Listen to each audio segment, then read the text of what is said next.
Vishnu! Vishnu, Sanskrit for all-pervasive, is one of the three principal deities of Hinduism. While Brahma is the creator and Shiva is the destroyer, Vishnu is the preserver of the Trimurti. Whenever evil and chaos threatens the world, Vishnu descends in the form of an avatar to restore balance. His most famous avatars are Krishna and Rama, both the subject of many epics. Lakshmi is his wife, counterpart in the Tridevi, and active energy. He's the supreme being worshipped in Vaishnavism, one of the major Hindu denominations. And his worship also extends into Southeast Asia. The Angkor Wat temple in Cambodia was originally dedicated to him. In Persona 5, his trait is Vana's wings, which refers to the mount of any Hindu god, but in his case it's Garuda. This reduces the cost of wind skills by 75%. It is, however, outclassed by the Ultimate Star Persona's trait. Through this, and learning Vacuum Wave and Wind Amp, Vishnu is meant to be a wind persona, but his strength is actually higher than his magic. And in Royal, there's a non-ultimate persona who kinda steals his thunder as the best wind user. Vishnu's actual niche may be Riot Gun, which scales off his much better strength stat, and is also quite a rare skill. He's one of only 3 to get this, and one of those 3 is New Game Plus only. An interesting note is this skill seems to be associated with Vishnu. He learns it in a few other SMT spin-offs. Other than that, he has no weaknesses once he learns Repel Fire, and Ali Dance is always a great skill. When itemized, Vishnu becomes Morgana's ultimate slingshot, which has high power and a medium or high, depending on alarm, chance of Dizzy. Pretty nice, since Dizzy opens up technical damage from most things. Futsunushi! Futsunushi is a Japanese warrior god of swords. Some say he was born when the blood from Izanagi's sword, after killing Kagutsuchi, dripped onto rocks of the Heavenly River. In the Nihon Shoki, he and Takemikazuchi descended from the heavens to conquer Japan for the gods, and the local deity Okuninushi relinquished his authority at their demands. Another account mentions that Futsunushi and Takemikazuchi slew the evil deity Amatsu Mikaboshi. Futsunushi was Ultimate Chariot in Persona 4, but now he's Ultimate Magician. And in P5, he's in a sad state. Notable less for himself and more for what he offers other personas. Firstly, his trait, Will of the Sword. It's one of the best in the game, but its in-game description is misleading. It says it triples charge and concentrate damage. What it actually means is their multiplier is ×3 instead of ×2.5. It doesn't triple the ×2.5 to 7.5. Since 3 is 20% higher than 2.5, this is equivalent to a 20% damage boost while charged or concentrated. An equal boost to Intense Focus or Mighty Gaze for magic. The advantage of Will is that it affects both single and multi-target skills, while the other two will provide their boosts even when you're not charged or concentrated. So for optimized magic build, you can go for any of the 3, depending on preference. For physical builds though, Zaou-Gongen's Undying Fury is objectively stronger since it's a 30% boost. For gun builds though, Will of the Sword is objectively the best possible boost they get, so don't hesitate to give this to gun-based personas. Will of the Sword has one other effect that is likely a bug. When starting a battle with a Will of the Sword persona equipped, you begin with Concentrates. A final detail about Will of the Sword. This effect is applied when you actually attack, not when you use Charge or Concentrates. This means that you can charge from a different persona and still get the boost as long as the persona delivering the attack has Will of the Sword. Futsunushi's other big indirect benefits? He is required to make Yoshitsune, one of the most broken personas in the game. In vanilla Persona 5, this is actually a stealth nerf to Yoshitsune coming off P4, since it means you can only use him for the last playable day of the game until New Game Plus. Royal, however, adds an extra playable month, meaning much more time to wreck house with Yoshitsune. Finally, when itemized, Futsunushi makes Hino Kagutsuchi, a possible reference to one of his origins, Akechi's ultimate melee weapon. His actual learn set is pretty solid. Mataru Kaja, Apt Pupil, Charge, Brave Blade, Firm Stance, and Auto Maraku are all excellent. It just really says something that that's the least notable thing about him. Cybele! Cybele is a goddess who really got around, originating in Anatolia or Asia Minor, which is now part of modern-day Turkey. She's the only known goddess worshipped in Phrygia and often considered their national deity. Early iconography shows her to be a mother and mountain goddess with an association with lions. Some context suggests that she was a mediator between the boundaries of the known and unknown, which I'm mentioning because it ties into the symbolism of the Priestess Arcana. In the 6th century BCE, Cybele was imported into the Greek pantheon via colonies in western Anatolia. There she was conflated with several Greek mother goddesses, mostly Rhea, the wife of the titan Kronos, but sometimes Demeter as well. Though even after being imported, she was still viewed as a foreign and exotic goddess, and became the subject of mystery cults and wild ceremonies. A myth connecting her with Attis originated during this time, but that's something I'll go over later. Cybele was also imported into the Roman pantheon, known as the Magna Mater or Great Mother. It's said that Rome adopted her cult during the Second Punic War, on the advice from a Cybelean oracle after several portents warned of Rome facing defeat. After further consulting with the oracle at Delphi, they too confirmed the goddess should be brought in, and so she was brought to Rome in the form of a meteoric black stone, bringing with her the Attis myth and her eunuch priesthood, the Galli. Spurred on by Virgil's Aeneid, in Rome Cybele was considered a mother goddess of Troy, which was popular with Rome's leading families who claimed Trojan ancestry. In Persona 5, Cybele's trait is Linked Bloodline, which boosts damage by 40% after a baton pass.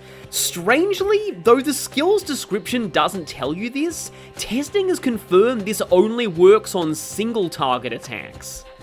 Statistically, she has a good amount of magic and luck, one weakness that can be covered this late into the game, and predominantly focuses on healing and bless skills.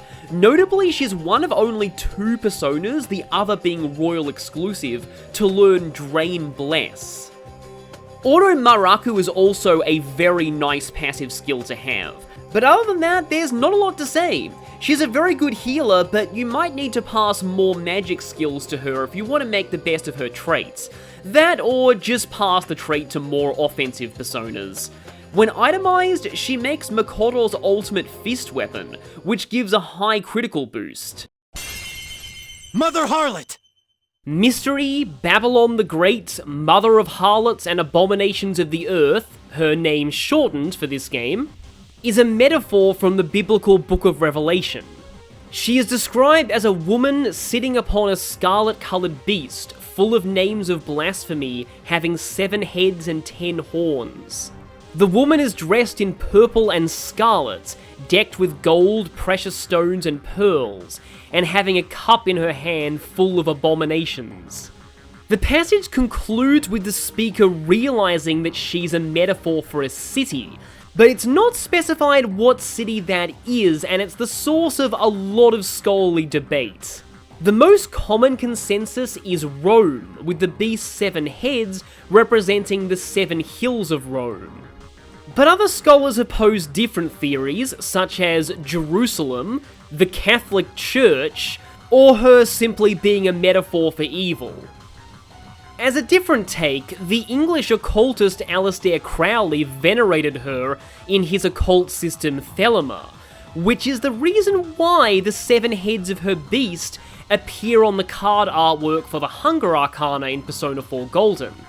In Persona 5 Royal, her trait is Ghost Nest, which is my candidate for worst ultimate Persona trait in the game. Raising the chance of ailments sounds good on paper, especially in a game where ailments are very strong. The problem is there's very few times you'd want to status an enemy that's already down.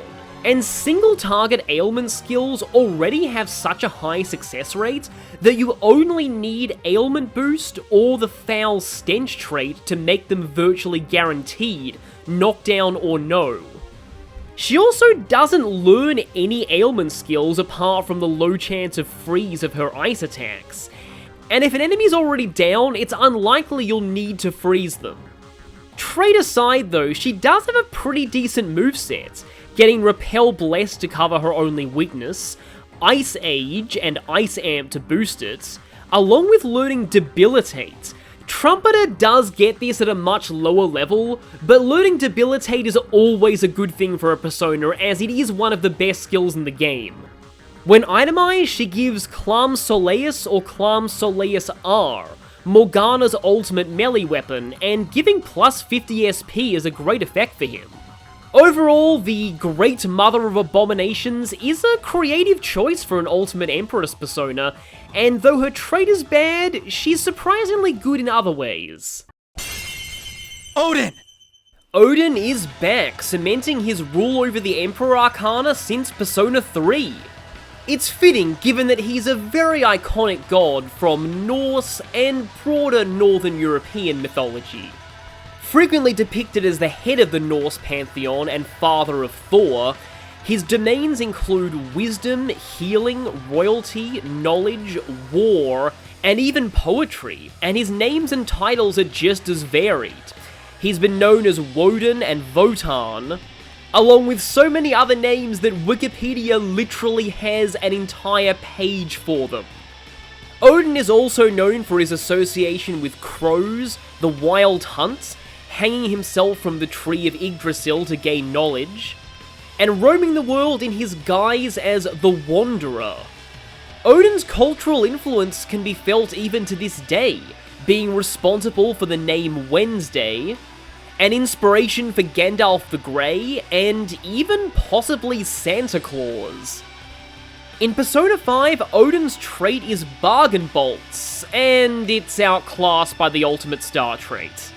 Until you get that though, it helps with Odin's moveset, which includes Wild Thunder and Thunder Rain, the severe level electric spells. Yep, Odin's gone back to his roots as a Zeo user after briefly dabbling in wind magic in Persona 4.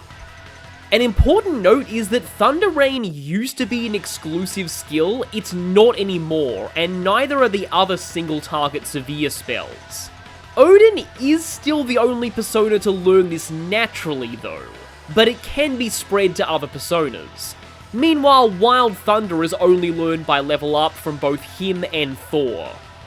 These skills are good not only for damage, especially when backed by Concentrate and Elec Amp, but also the shock chance. Even though Thunder Rain isn't 100% shock like it was in Persona 3. With all the other broken stuff in Persona 5, I'm surprised they didn't bring that back. While his skill set isn't exactly endgame worthy, Odin does come with no weaknesses and pretty solid stats, so as far as Ultimate Personas go, you can do worse. When itemized, he becomes the Machine Gun Wild Hunt or Gungnir, which is a pretty cool and unique interpretation of Odin's signature weapon. While I find Arn's guns among the worst of the party, this is still the strongest one she can get. Kohryu! Kohryu, or Huanglong in Chinese, is the yellow dragon and the 5th member of the 4 symbols, the others being Suzaku, Genbu, Seiryu, and Byakko. It represents the center, midsummer, and the 5th of the Chinese elements, Earth. In some myths, he's an incarnation of the legendary Yellow Emperor. As usual, Kohryu has to be made through a fusion of the other 4 symbols. And once you have him, well, personal bias time. Kohryu may not be the most optimal endgame persona, but he is one of my favourite ultimate personas in the game because his level is relatively low and it doesn't take a lot of effort to make him very good since his learn set perfectly complements his trait. Universal Law, which raises technical damage by 50%. One of the biggest damage boosts of any trait. This might not seem appealing at first since most bosses aren't vulnerable to technical damage, but it more than makes up for it against anything that is. This trait is usually how I get the Thieves' Den award for exceeding 9,999 damage, and why stop there? I've seen damage in the tens of thousands approaching the damage cap with this trait. And you're already set for doing this much damage with Psycho Force. This is what I meant by it not taking much effort. Kohryu's learn set already has most of what you need for this build. Concentrate, Psy-Amp, Spellmaster, and even a full party heal just in case you need it. All that's missing is Psy Boost, Ailment Boost, and a mental ailment skill of your choice. Preferably Rage, since that also makes enemies take more damage, but Brainwash is also decent. Kohryu also starts with 3 immunities and can easily turn the nuke weakness into another one through Lockdown. And in Royal, everyone else can get in on the technical action through its itemization accessories. But the fun doesn't stop there. By spreading Universal Law around, it's also good on physical builds when backed by Sleep or Dizzy. Into the late game, I like to carry a number of personas with Universal Law for dungeon exploration. It really shreds those random encounters. And it's also incredible against any red shadows, as long as they aren't immune to Psy. How fitting that one of my favourite confidants gives one of my favourite personas. Ishtar! Returning from Persona 4 as the ultimate lover's persona, Ishtar is the Akkadian, Babylonian, and Assyrian name of the Sumerian goddess Inanna. She's a goddess of war, divine justice, and love, though she was never a mother or fertility god. Associated with lions, the 8-pointed star symbol, and the planet Venus. Some say she influenced the Phoenician goddess Astarte, you might want to remember that name, and by extension, possibly the Greek goddess Aphrodite. Her husband was Doomzid, or Tammuz, the god of shepherds. Her portrayal varies wildly across accounts, with some considering her a just goddess, but she arguably has a very negative depiction in the Epic of Gilgamesh, which has gone on to become her most iconic interpretation.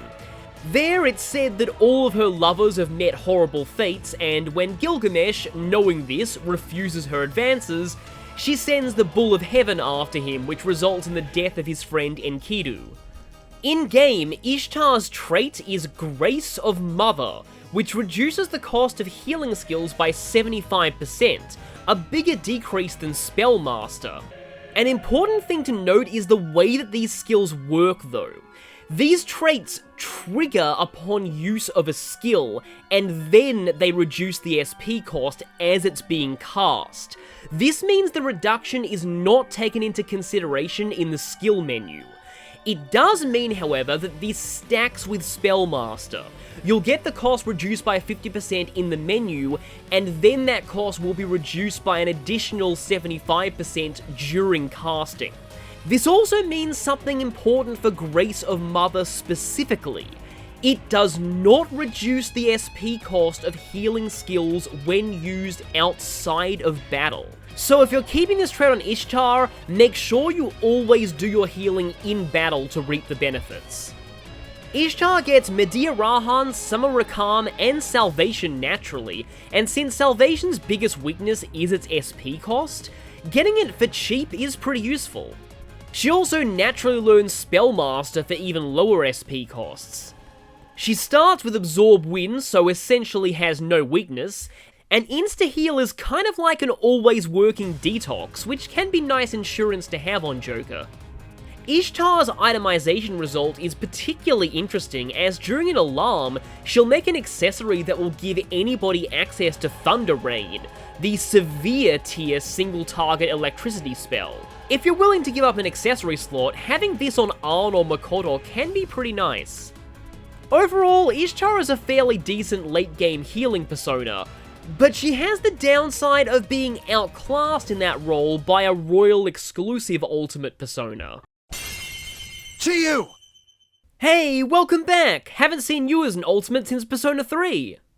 Chiyo, and feel free to correct me if I'm pronouncing that incorrectly, is a legendary figure from East Asian mythology, sometimes considered a descendant of the legendary Flame Emperor. No, not that one. He is a half-man, half-bull god of war and weapons, most famous for his battle against Huang Di, the Yellow Emperor.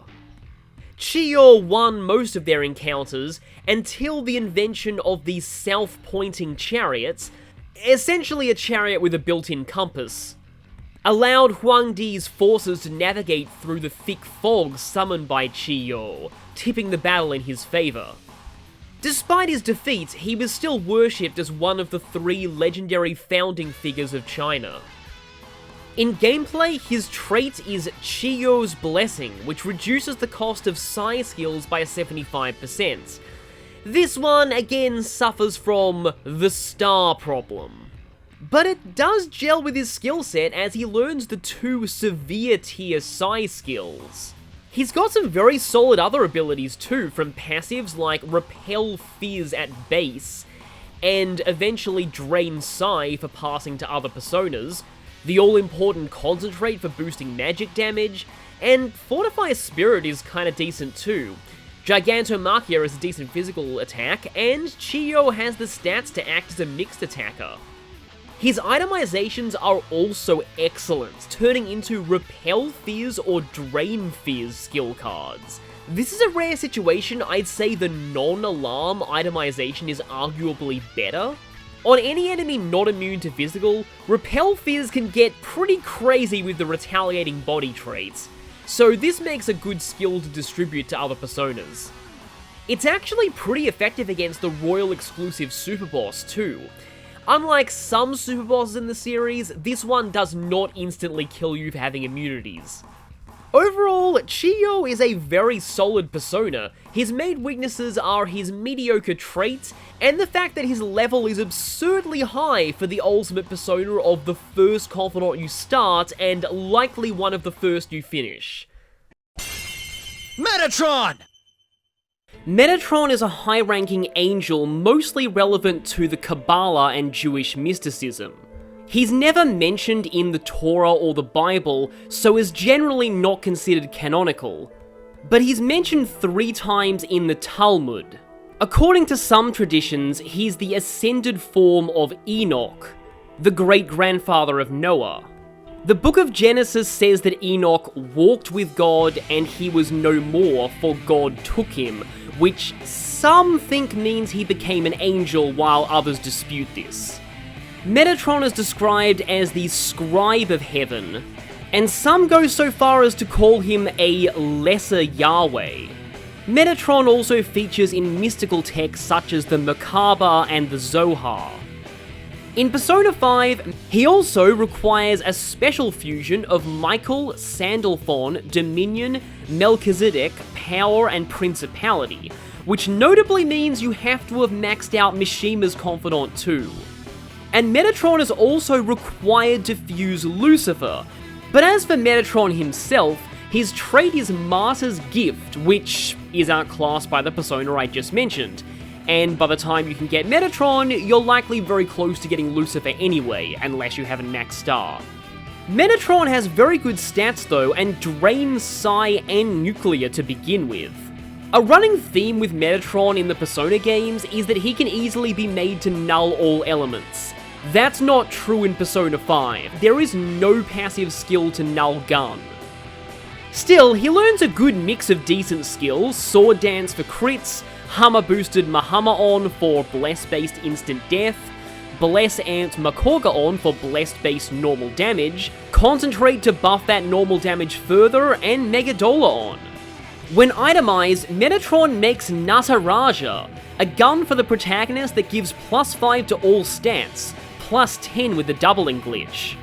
This weapon's name is likely a mistranslation, as it's simply called Destruction God in Japanese, and Nataraja is Shiva's title, and yet Shiva makes Megiddo Fire when itemized.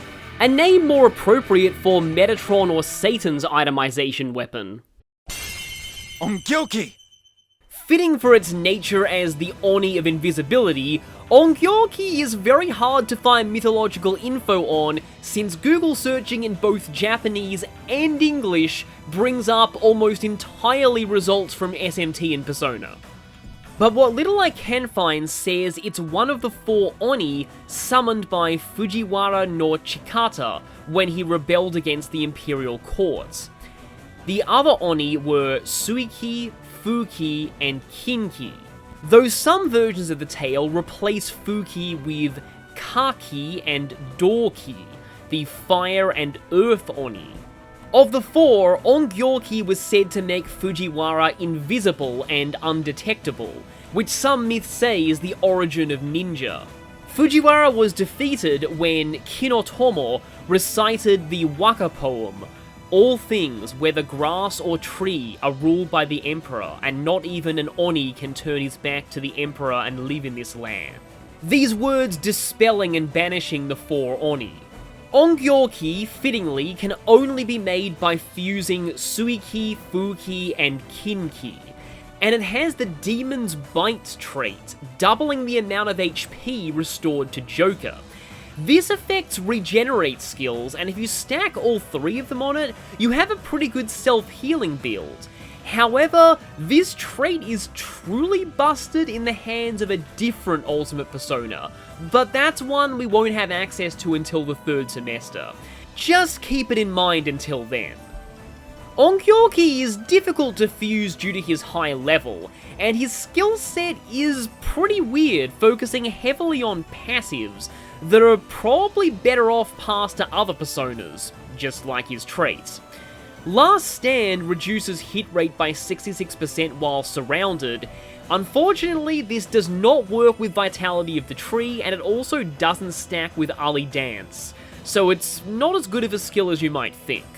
Arms Master, though, is as good of a skill as you'd think for heavily physical builds. Regenerate 3, as I said, stacked with Demon's Bite if you want to keep that, and Firm Stance is completely contradictory with Last Stand, so don't have both of them on the same moveset, but it can be useful. It causes Joker to take half damage from everything, but prevents dodging. Since dodging is unreliable anyway, it can make a decent tanking build combined with Regenerate skills and Demon's Bite. Agnyastra is a decent all-targeting physical attack, though its power is nowhere near endgame worthy if it only hits once, and even when it hits twice, Gigantomachia is stronger if you have access to that. When itemized, he turns into either the Myriad Slash belt or the Sword Dance belt, which can be decent on Ryuji since Sword Dance's 40% crit rate is higher than anything he learns naturally. For Yusuke though, his 600 power 35% crit Brave Blade is usually better. In both his trait, skill set, and accessories, Ongyo-Ki is better off used as fodder than as a persona in his own right, sadly. Though repelling both Bless and Curse can be nice in some situations. Lakshmi! Lakshmi, meaning she who leads to one's goal, is the Hindu goddess of wealth, fortune, and prosperity. She is the wife of Vishnu and is one of the Tridevi, the trio of supreme Hindu goddesses alongside Parvati and Sarasvati, the consort of Shiva and Brahma respectively. For every time Vishnu descended to Earth in the form of an avatar, Lakshmi accompanied him in her own avatar form, such as Sita to Vishnu's 7th avatar Rama. Lakshmi is often depicted with 4 arms and standing on a lotus. One account of her birth has her emerging from the sea of milk on a lotus flower, when the Devas and Asuras churned the sea to obtain Amrita, the divine nectar of immortality. Several of her names, including Padma, also refer to the lotus. Lakshmi has 8 secondary manifestations, each representing a different kind of wealth or fortune. And her worship is a large part of the Diwali festival, where families will light lanterns to welcome Lakshmi into their homes, to bring happiness and prosperity for the coming year. While mythologically Lakshmi is a perfect choice for the ultimate fortune persona, gameplay-wise, it's kind of a shame to say this, but I feel she's the most forgettable ultimate persona in this game. At least her trait Wealth of Lotus is pretty nice. It extends the timer of buffs Joker casts on his allies by 2 turns. And for full party buffs, this also increases the duration on himself, since it applies to the whole effect of the skill. And as this also includes auto-mask skills, stacking all 3 of them on her makes Lakshmi a great persona to open fights with. But the problem is Lakshmi spreads her base skill set far too thin. She mainly leans towards healing, but Cybele does that better. Other personas do offense and ailments better. Life Aid, but other personas do passive healing better, and climate decorum. I suppose her itemization accessories are nice if you need status healing, and she does have the benefit of being the lowest level ultimate persona in the game, so she's fairly easy to get. But in the end, Wealth of Lotus plus all 3 auto-mask skills is the best she has going for her, and while that's very good, there's another ultimate persona who does that better. At least Chihiya's actual Confidant benefits are fantastic. Zaou-Gongen! Shugendo is an aesthetic Japanese religious sect founded by En no Ozuno. It's a syncretic religion, which means it combines beliefs from multiple other religions and philosophies. In this case, Shinto Kami, local folk religions, mountain worship, and Buddhism.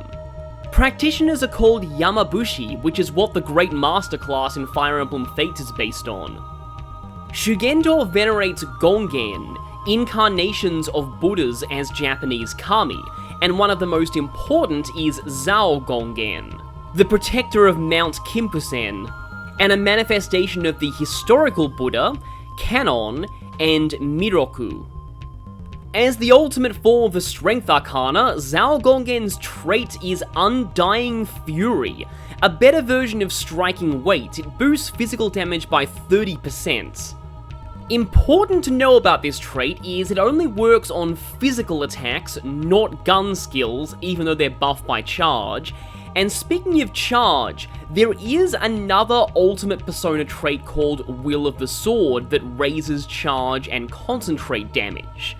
Even while charged, Undying Fury is objectively stronger than Will of the Sword for physical attacks. So if you're going for fully optimal endgame builds, this is the trait you want on every physical persona, while Will of the Sword is better for gun and magic builds. Speaking of gun builds, Zaou-Gongen learns gun amp, but no gun skills, so you'll have to pass down one-shot kill or triple down to him through other means. The rest of his learn set is equally weird, as it's oddly magic-focused for a persona that leans so much towards strength and agility. Marakidyne, Blazing Hell, and even a Despair attack? God's Hand, though, is probably the only physical skill he ever needs, and Enduring Soul is always good to have. When itemized, he turned into accessories that give access to some of the best physical skills in the game, but Ryuji already learns God's Hand, and Yusuke gets his own colossal tier physical skill, so I find the God's Hand belt less useful than you'd think. Gigantomachia is a little more reliable than Ryuji's strongest area attack though. Overall, what you really want from Zaou-Gongen is Undying Fury. If you spread this around to a certain broken 8-hitting physical persona, then things get very, very busted. Attis! Another 3-time returning ultimate persona, Attis is the consort of Cybele, and often worshipped alongside her in Greece and Rome. His supposed origin involves the Phrygian deity Agdistis, who possess both male and female sexual organs. Agdistis castrated themselves, and from the blood, an almond tree grew. Nana, the daughter of a river god, picked an almond from this tree, laid it in her bosom, and she found herself pregnant with Attis. Attis then grew up raised by goats, and his godlike beauty attracted the love of Agdistis themselves, who in some accounts is conflated with Cybele, or is a title for Cybele. But Attis was already engaged to the daughter of a king. So Agdistis or Cybele drove Attis mad, and he castrated himself under a pine. And in some accounts, the king did the same. Cybele asked Zeus to bring him back to life, but all he could do was make sure Attis's body, which had become a tree, didn't decompose. Some historians, though, believe that this myth is a Greek and Roman invention, and that Attis was never a god in Phrygia. It was simply a name common among the priesthood. And as Cybele's priests were typically eunuchs, the myth could have arisen as an explanation for that or a misunderstanding of it.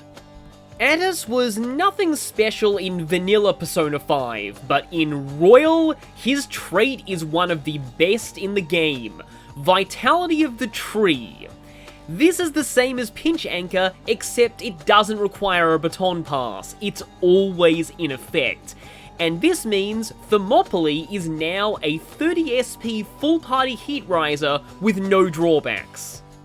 And Attis just so happens to start with that skill. The general consensus is that Vitality of the Tree does not work on passive skills, except Adverse Resolve, the one that raises critical rate while surrounded. It doesn't seem to work with Last Stand, but really Thermopylae is the only thing you need to use it with. Alongside Royal's massive improvements to gun customization, this trait is the other reason why Hanged Man is a fantastic confidant in Royal.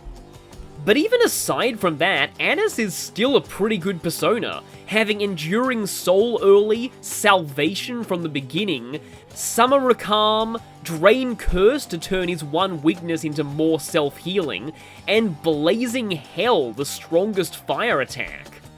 An excellent skill set both offensively and defensively. When itemized, he gives the skill card Null Curse or Drain Curse during an alarm. Effectively, this means once you have Attis, you never need to worry about curse weaknesses on personas again. So overall, Attis is ridiculous and one of the many reasons why you want to max out Hanged Man, and by extension why maxing out Guts is very important in Royal. Alice! When I found out Alice would be the ultimate death persona in Persona 5, my first thought was, it's about time. Alice is a very iconic Shin Megami Tensei demon, and she is in fact an original creation of the franchise. Though her appearance and sometimes attack animations do draw from Lewis Carroll's Alice in Wonderland. Many Shin Megami Tensei fan sites will tell you that Alice is based on an obscure Scandinavian legend of a ghost girl parents used to scare children into behaving. None of them cite a source for this legend, however, and I was unable to find one myself. Several SMT analysts believe this was simply made up by fan sites. So who actually is Alice? Her first appearance was in Shin Megami Tensei 1, where she was the ghost of a girl who died, and is cared for by the Count in Red and Baron in Black, who are actually Belial and Nebiros. Alice affectionately refers to the two as her uncles. These two create a paradise for Alice in Roppongi, blocking other demons from attacking, while trapping dead souls inside as Alice's eternal playmates. Alice requests that the protagonists play with her, and eventually asks whether they would die for her. Whether you say yes or no, you have to fight Belial and Nebiros, but not Alice herself. She was an unplayable NPC demon in that game.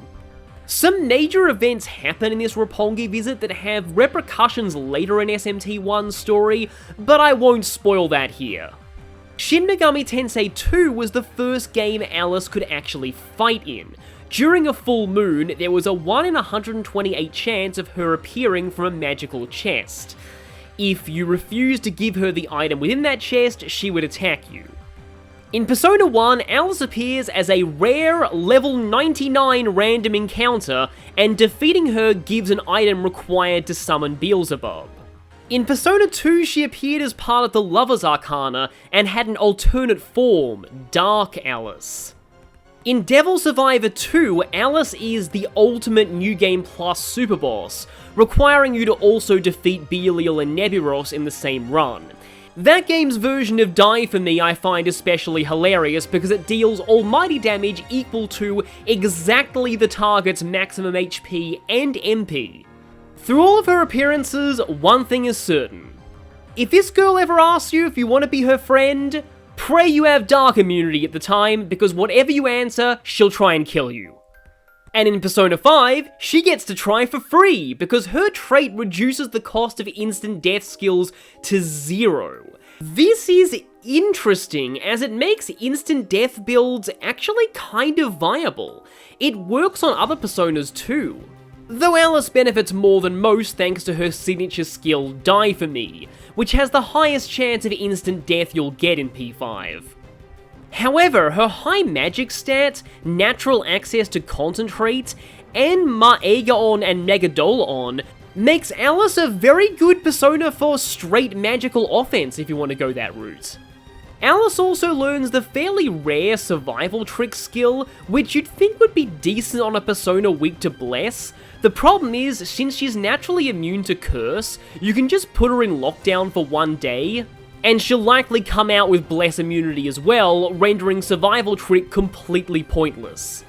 When itemized, Alice gives the Spiral Hell Ring normally, which lets you use Mamuda on, or the Cursed Ribbon during an alarm, which lets you use actually just Demonic Decree.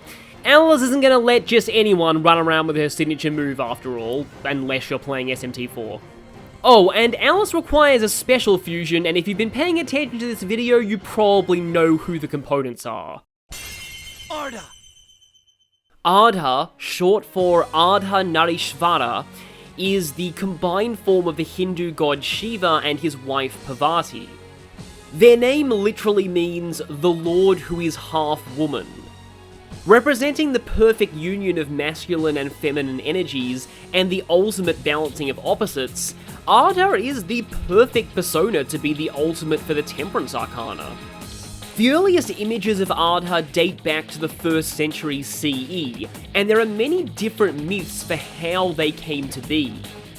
In the epic Mahabharata, an unnamed half-female form of Shiva is alluded to. In the Shiva Purana, the creator deity Brahma created only male beings and told them to populate the world. This proved impossible, and Shiva appeared before Brahma in Ardha form to show his folly. In Tamil lore, there was once a sage who refused to worship any god except Shiva. Angered by this, Parvati combined with Shiva to force the sage to worship both of them.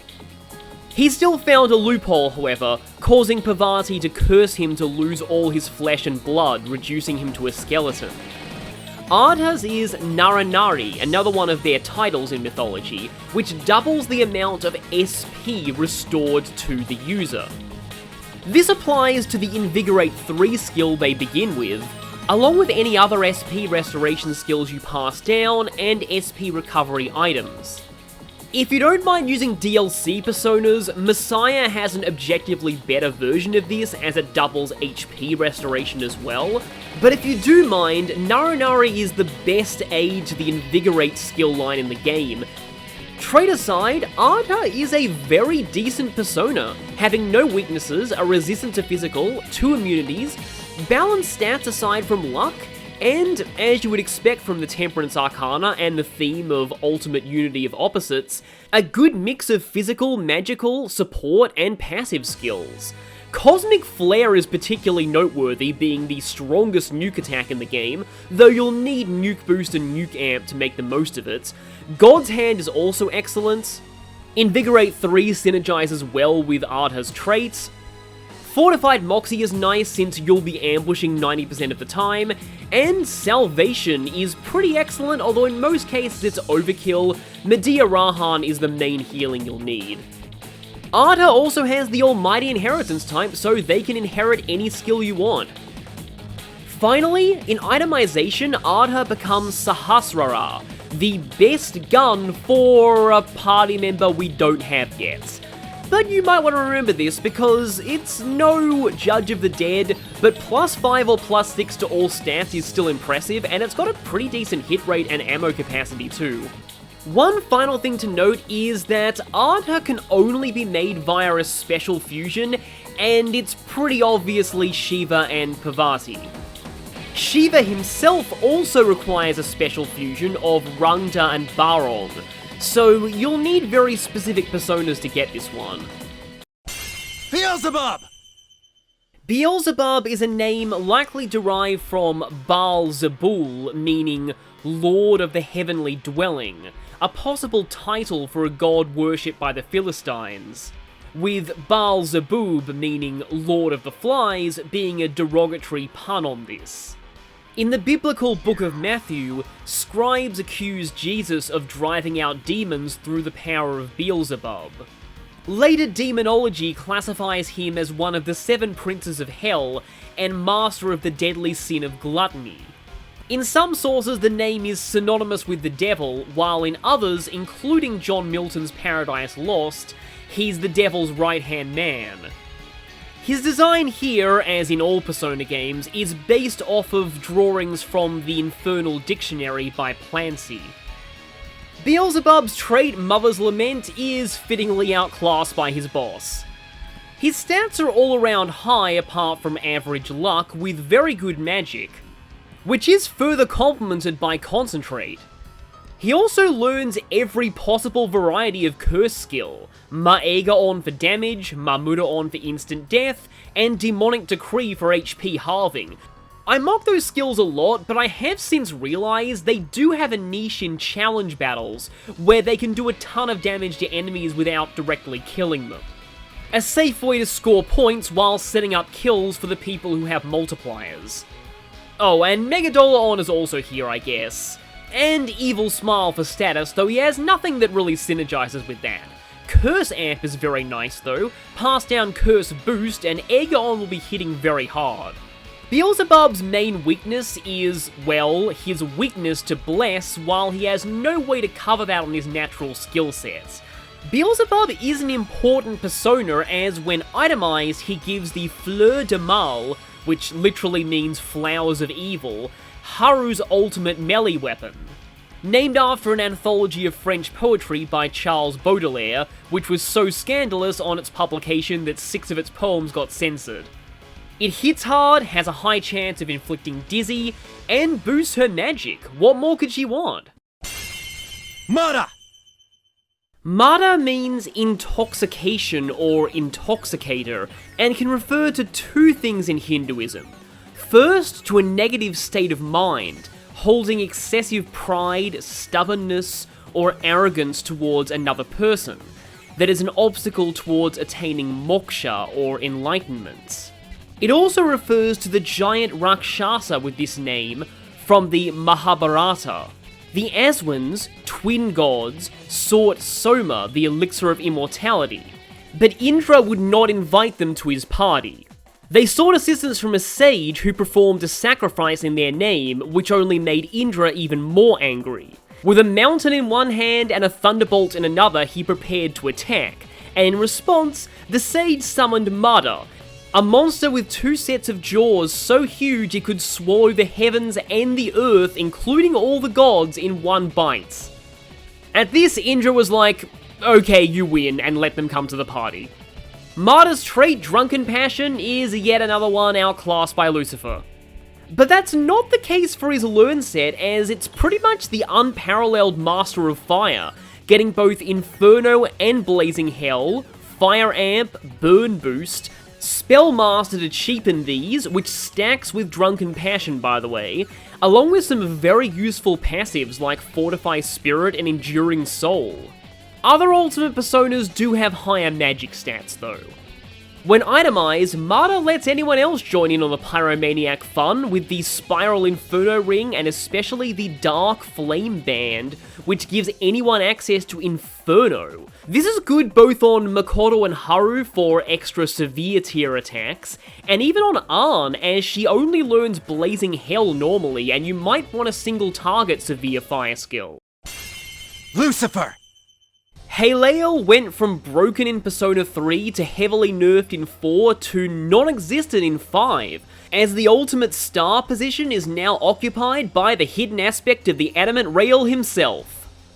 Lucifer here represents the contemporary Christian and pop culture interpretation of the devil, but the name itself was never intended that way. It's a term that first appears in the biblical book of Isaiah, that's more accurately translated as Morning Star or Shining One. It refers to the planet Venus, which, with its cycle through the sky, has been used in many cultures as a metaphor for figures that challenge the supreme gods of their pantheon or who were cast out of heaven, and more generally to signify pride before a fall. This was the context it was used in that Isaiah passage, in reference to a particular king of Babylon. It was later mistakenly translated as a proper name, and once the idea of the devil as a fallen angel became popular, the name was attributed to him. The Persona version of Lucifer originates from Shin Megami Tensei, which I've argued in the past is inspired by John Milton's Paradise Lost and Dante's Inferno. Before I go into Lucifer in gameplay, I have to mention that when the game tells you you've unlocked it by maxing out the Star Confidant, it's kind of lying. Lucifer requires a special fusion, and due to the components, you actually need to have maxed Justice, Judgement, and the Ultimate Justice requires the Ultimate Moon, so you also need to have maxed Moon, and got Strength to rank 8. And since Judgement is plot-based and Moon is practically plot-based, this means that even with special treatments, you still won't be fusing him for quite a while. But once you do have him, he offers quite a lot, most notably his trait, Allure of Wisdom. This is the source of the star problem, as it's straight up an objectively better version of traits like Grace of Mother and Chiyo's Blessing. Once you have access to this, there is no reason to use those traits ever again. Access to it does come fairly late though, as I said. Remember that this skill works by reducing the cost of spells in battle while they're being cast.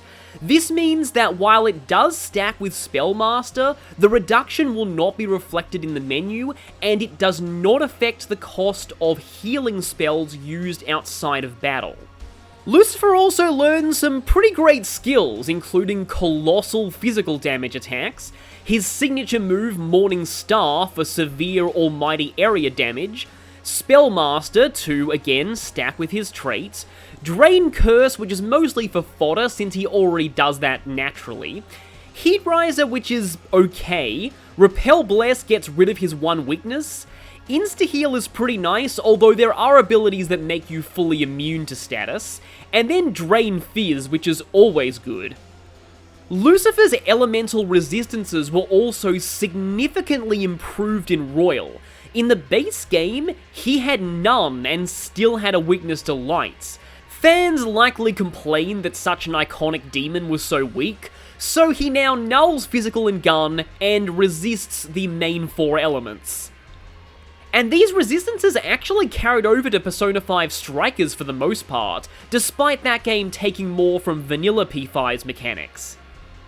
Finally, when itemized, Lucifer turns into the Tyrant Pistol, not only Joker's ultimate gun, but one that also gives plus 10 to magic, which is plus 20 with the doubling glitch. In an alarm, it becomes even more ridiculous, plus 15 or plus 30 magic. Now, I know for a fact from New Game Plus runs, this cannot take Joker's magic stat above 99. If it could, it would be absolutely ridiculous. But as it stands, it's more useful before you get to the higher levels.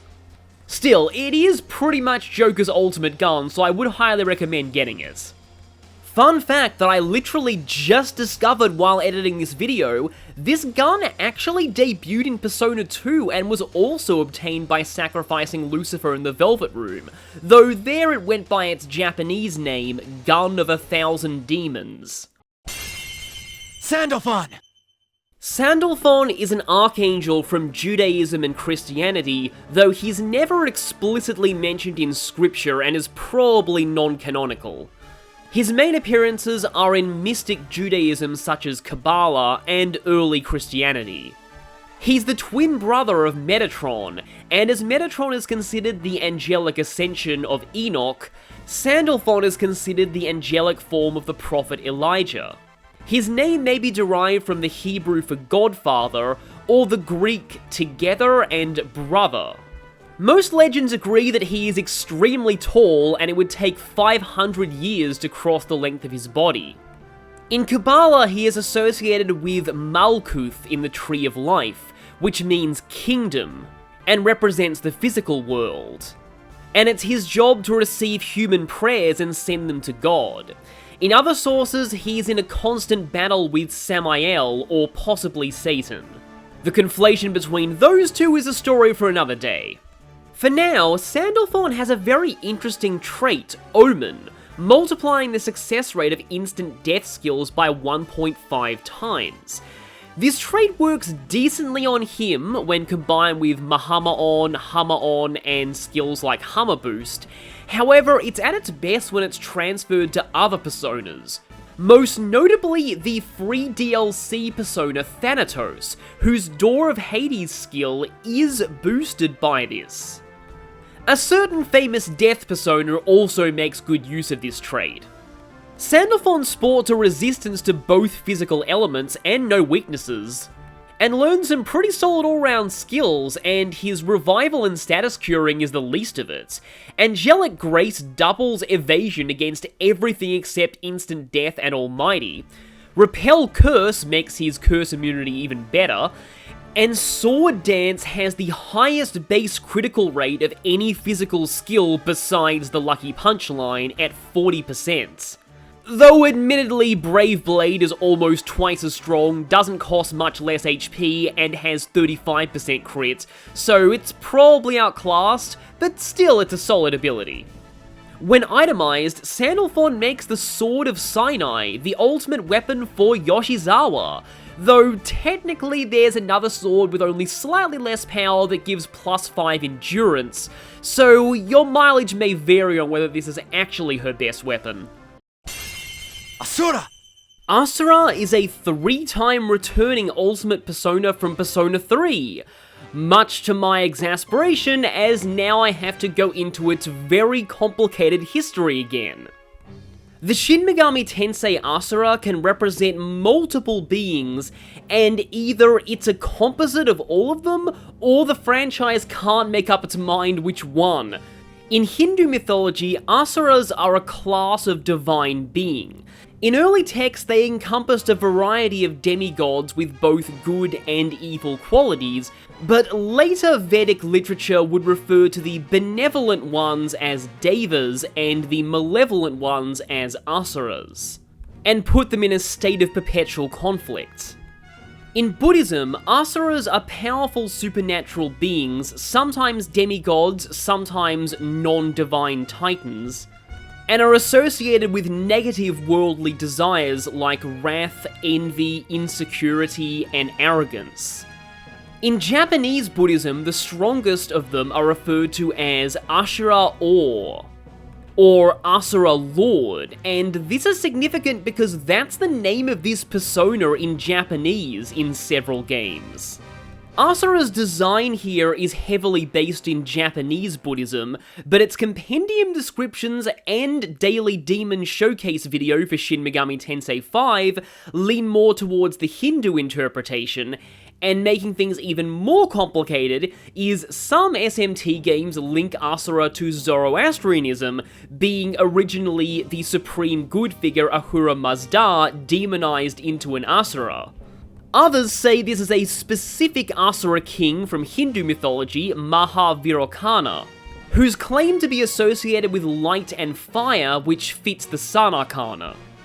And back in Shin Megami Tensei 1, Asura was the leader of the Chaos Alignment. Ultimately, this Asura could represent any one of these beings, and that's not even getting into Strange Journey equating it with Ashera.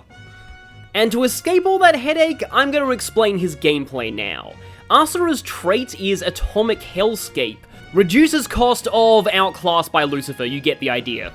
He can only be made by special fusion, though thankfully he doesn't require any other ultimate personas. Just Zorcho-ten, Jikoku-ten, Kormoku-ten, and Bishamon-ten. He sports 2 immunities as well as 1 weakness that can easily be covered at high levels. A decent stat build favouring strength and endurance, but a heavily magic-focused learn set. In the original P5, he was one of the only personas to get Atomic Flare. There are other ways to get it in Royal, including by skill card, and he doesn't have Nuke Boost or Nuke Amp, though those can easily be passed to him. Mahamon isn't great, but Auto Mataru is a great skill, but the real highlight is Unshaken Will, granting immunity to mental ailments. Not as ridiculous as it was in Persona 4, which only had 1 non-mental ailment, but it still blocks all of the most deadly ailments in the game. This has been Asura's signature skill in the Persona series, and interestingly, in the vanilla game, several other Personas, including Orochi, learn this by level up, but Royal changed it so that only Asura does. It can still be inherited though, and there is an accessory that grants this, though it requires you to be ridiculously good at the batting cages. Speaking of items, Asura itemizes into Vajra or Unparalleled Vajra, Makoto's ultimate physical weapon. Overall, Asura is relatively easy to fuse for an ultimate persona, and he's worth getting for Unshaken Will and Atomic Flare alone. So let's talk about Satan. Actually, leave all your assumptions at the door. The idea of Satan as the ultimate evil lord of hell and enemy of God is more of a Christian thing, and is represented by the persona Lucifer. The Satan here comes from the root origin of the word in Hebrew, which just means accuser or adversary. In Jewish scriptures, it's used as a generic noun many times. It can refer to human adversaries, destroyer angels, or metaphorically to any kind of hindrance or temptation to stray from your responsibilities. In this painting, the angel confronting the man is referred to as a Satan, but this just means one who opposes. There's one particular adversary this persona is generally agreed to be based on, however, the one from the Book of Job. This Satan claims that Job is only faithful because he's rich and prosperous, and asks permission to bring suffering to Job to see if it makes him abandon his faith. God consents, but Job remains faithful. Given compendium descriptions and skill sets, the Shin Megami Tensei Satan seems to be an amalgamation of this destroying angel subservient to God and the later all-powerful Prince of Darkness perception. In gameplay, Satan's trait is Cocytus, outclassed by Lucifer, which is particularly bad since Satan is only 1 level below him and is required to fuse him anyway. But as the trait indicates, he's primarily an ice user in this game, learning both severe tier ice skills, concentrate to boost them, and drain ice. He also has his traditional signature skill Black Viper, even though the serpent in the Garden of Eden wasn't actually Satan, that's just a misconception. A single target almighty attack slightly stronger than Lucifer's Morning Star. Invigorate 3, as always, is kind of nice, and Fortify Spirit is inferior to Unshaken Will if you have access to that. Satan does come with 2 immunities, one of which gets even better later on, and no weaknesses, which is pretty nice. And when itemized in the Electric Chair, he makes Tantric Oath or Tantric Oath R. Very strong armor that gives the Resist Magic High passive. This item is weird to me, and here's why. In almost every Persona game he appears in, Satan's itemization gives you the gun Megado Fire. Now, Megiddo Fire is actually in Persona 5, but it requires itemizing Shiva. Meanwhile, Tantric is a Buddhist and Hindu term. While I don't have any proof of this, I have a suspicion some of the Ultimate Persona's items got mistakenly swapped in the code. Vohu Manah means good purpose, good mind, or good thought in Avestan, and refers to the Zoroastrian concept of the good state of mind enabling someone to accomplish their duties. Though the Vohu prefix doesn't always appear in its earliest mention in text by Zoroaster. In Zoroastrianism, it's also one of 7 classes of divine being, emanating from the supreme good Ahura Mazda. It is considered masculine and oversees all animals with a particular emphasis on cattle. Its opposite is Akamana, or evil thoughts. In the Zoroastrian calendar, the 2nd day of each month and the 11th month of each year are dedicated to Vohu Manah, which is fitting given that this Confidant has to max out in the 11th month of our calendar. Another meta fact is that Vohu Manah has only made 2 other appearances in the wider Megami Tensei franchise, once in Demi-Kids, but most notably in Persona 1, where it was the ultimate persona of the Judgement Arcana. That's also where this design originates, and I love this eldritch otherworldly look it has, but why does it have a crotch spike? I noticed that detail on my second playthrough, and to forget about it, I'm gonna need some positive thoughts, Vohu Manah's traits. This extends the duration of buffs Joker receives, either from allies or from himself, by 2 turns. The opposite of Wealth of Lotus, but both have the same effect on auto mask skills. This is why I said that Lakshmi was outclassed by another persona. Putting all 3 auto mask skills makes Vohu Manah an excellent battle opener, who can also attack decently well due to his high magic and agility. Not to mention Makorgaon backed by Bless Amp. Drain Bless is for the benefit of other personas, since Vohu Manah already does that by default. Fortify Spirit is nice, but this late in, you probably have a multitude of status nulling and curing abilities, not least of which is something you already get out of Maruki's Confidant anyway. Invigorate 3 is still pretty cool, and then you've got Salvation at level 85. Divine Judgment, though, is a skill I don't really like. If an enemy is vulnerable to this, it's vulnerable to Bless insta-kill, and why reduce an enemy's HP by half if you can reduce it to 0? When itemized, Vohu Manah makes Doomsday or Ancient Day, Akechi's ultimate gun, and a very good one since it gives all stats plus 5 or 6. That's plus 10 or 12 with the equipment stat doubling glitch. Not quite as ridiculous as Makoto's Judge of Hell, but it does make Akechi a very strong all-rounder once you have this. Maria is based on the Virgin Mary, Mother of Jesus in Abrahamic traditions. While prominent in Christianity, she's also venerated in Islam as the greatest woman to have ever lived. Mary is the source of inter-denomination controversy in Christianity, as some sects of Catholicism ascribe dogma to her such as the Immaculate Conception, the belief she was born free from sin, and ascending to heaven while still alive, that Protestants generally reject. Mary has been the subject of a lot of artwork. Her design in this game mostly takes from statues such as the Pieta in St. Peter's Basilica, and one from the Basilica de la Sagrada Familia in Barcelona. The statue contains a few hidden references. The lion, hawk, and bull are part of the Tetramorph, which represent courage, wisdom, and power, as well as the angelic order of cherubim, while the fish was a symbol commonly used by early Christians in Roman times. As a bit of historical trivia, she may be named Maria rather than Mary here because of Portuguese. Since Japan's first contact with Christianity came through Portuguese missionaries, a lot of their Christian terms, including their word for Christian, are Portuguese loanwords. But Maria's usage as the ultimate faith persona may be a reference to her role in the game Shin Megami Tensei 9. Saying more would spoil the plot, but there are a few parallels between it and the third semester, so I'd encourage checking that out. But where this game is concerned, Maria is a fitting reward for maxing out the last Confidant to open up.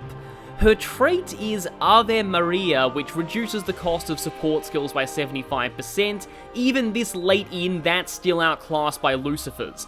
But that's a good thing, as I'll be getting to in a moment. Maria is kinda set up to be the ultimate healing persona, but her high magic actually makes her able to run offensive magic builds decently well. Though she has 3 exclusive skills that all heavily skew her towards healing.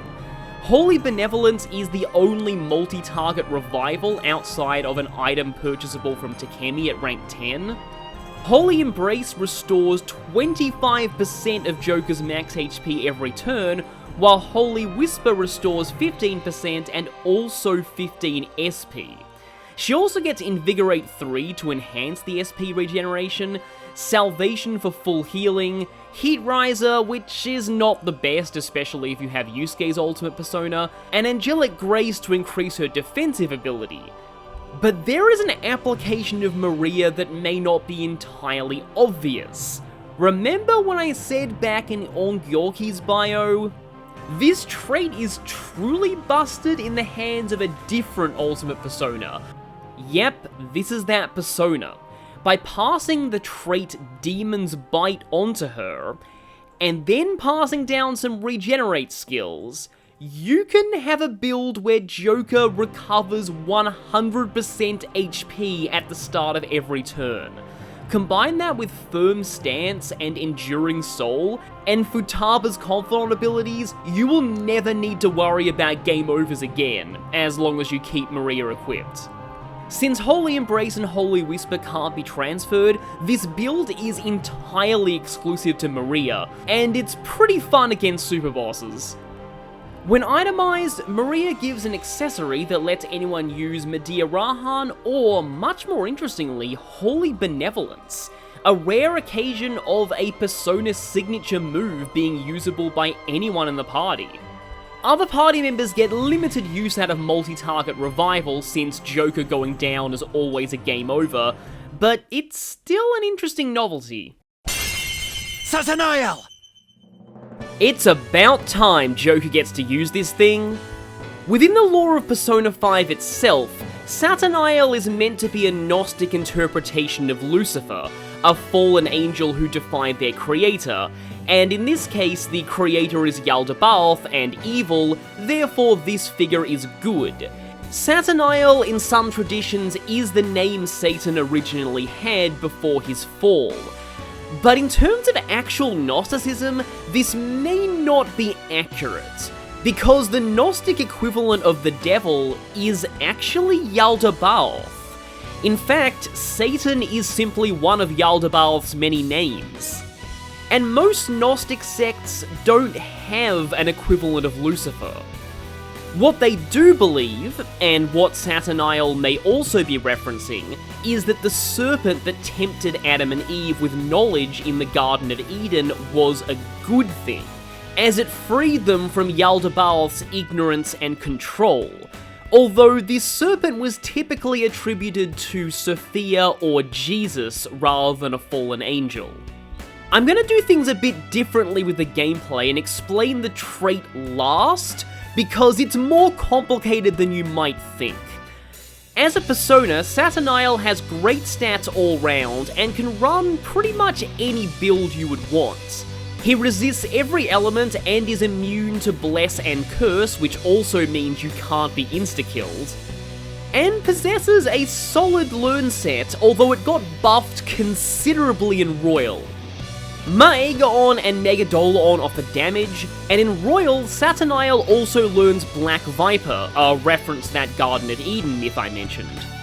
You need Almighty Boost and Almighty Amp to use this to its full potential, and that requires either DLC or Network Fusion. He also gets Riot Gun, and Gun Boost and Amp are very easily accessible. So if you want to lean into the final battle memes, a gun build is very viable. For support, he learns Heat Riser, though I find Vitality of the Tree Thermopylae and Futaba's Here Come the Buffs much more useful. And speaking of useful, Survival Trick. This skill is completely pointless, since all insta-kills are either Bless or Curse element, which Saturnile nulls anyway. It's probably just a reference to how Joker faked his death in the story. Victory Cry, though, is one of the best skills in the game, though it's important to note that Saturnile is the only non-DLC persona in P5 to learn this, and he doesn't get it until level 99, which means that once you have this, you're on a New Game Plus with a level 99 persona. You really don't need it. But entirely new to Royal is Saturnile's signature ability, Tyrant's Mind. But before I go over this, I have to go over the traits. Pagan Allure, also exclusive to Royal, obviously. This acts as essentially Amp for every magical element at once, raising damage by 50%. The issue with Pagan Allure is that there is a cap of a total 100% damage boost, and Pagan Allure does not exceed this cap. In Sojiro's words, let me explain. If you have, say, Curse Amp and the Pagan Allure traits, then your Maegaon is as strong as it can possibly be. If you also put on Curse Boost, it will do nothing. Magic ability obtained via Network Fusion also interacts with this in the same way. These skills cannot stack over 100%. However, Tyrant's Mind does not obey this restriction. It boosts all damage dealt by Saturnile by 25% and does exceed the boosting cap. What also exceeds the boosting cap? Traits like Mighty Gaze, Intense Focus, and Will of the Sword. Because of this, some people find Pagan Allure to be an underwhelming trait, as if you're running a magic build, you'll get better raw damage out of those three traits I mentioned. Pagan Allure does have its uses though, if you think of it not as a damage booster, but as a space saver. The kind of build you want to run Pagan Allure on is one that makes use of multiple elements at once. Normally you would have to run Boost and Amp for every element you used, and that would clog your skill set quickly. With Pagan Allure, you can, for example, run 3 elements, all of their Amp skills, Tyrant's Mind, and one other skill of your choice. While your raw damage will be slightly less than if you use another trait, you won't be able to match this kind of versatility with this much damage on any other persona. Remember though that Pagan Allure only affects magic, so if you're going for a gun build, Will of the Sword is objectively the best option. Finally, itemizing Saturnile gives you Paradise Lost, Joker's ultimate melee weapon. The power is nice, but this late into the game, you should have plenty of personas immune to Curse, including Saturnile itself, so that effect is not great.